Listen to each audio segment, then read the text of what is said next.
নমস্কার কাকু, আমার নাম বিকাশ পাল। আমি ভিএনআর সিডস কোম্পানির একজন প্রতিনিধি। আমাদের সাথে আছে আমাদের টিএম স্যার বাপন কুন্ডু। আমরা এসেছি যে লাউয়ের ক্ষেতটায়, তার আগে আপনার সাথে একটু পরিচয় করে নিই। আপনার নাম? গঙ্গারাম যাদব, বাড়ি? বাড়ি লাধি। লাধি। এটা কোন ডিস্ট্রিক্টের মধ্যে পড়ে? এটা উত্তর দিনাজপুর। উত্তর দিনাজপুরের মধ্যে পড়ে।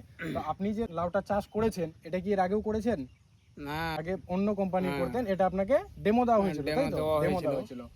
তো এই লাউটা লাগিয়ে এখন আপনার কিরকম লাগছে? লাউয়ের সাইজ বা কালার কিরকম আসছে? কালারও মার্কেটে খুব পছন্দ, আচ্ছা। আর সাইজও খুব সুন্দর, আর এখন ফলনের মধ্যে এখন খুব ভালো দেখা যাচ্ছে। ফলনও খুব ভালো পাচ্ছে। দেখা বাজার যাচ্ছে। মান্ডিতে যখন নিয়ে যাচ্ছেন তখন কি অন্যান্য মালের তুলনায় এই মালটা কি আগে ধরছে? হ্যাঁ, আগে আগে ধরে বিক্রিটা খুব তার ভালো কারণ, আছে। আগে ধরার কারণ কি?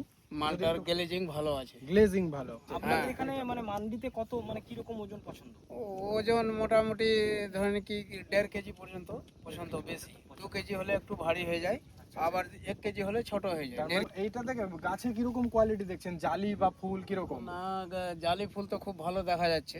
আর ফল কিরকম ধরছে আপনার? ফল তো এখন বর্তমানে খুব ভালো আছে। ফলও ভালো ধরছে না? তো আগামীতে যদি আপনি চাষ করেন তো এটা করবেন না অন্য কোন করবেন? না, করব, এটা চাষ তো এবার- চলবে।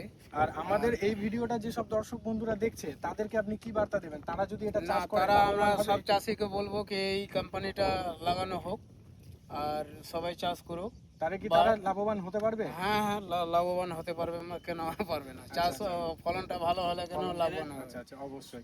ঠিক আছে, তো আপনাকে ধন্যবাদ। ধন্যবাদ, নমস্কার। ঠিক আছে।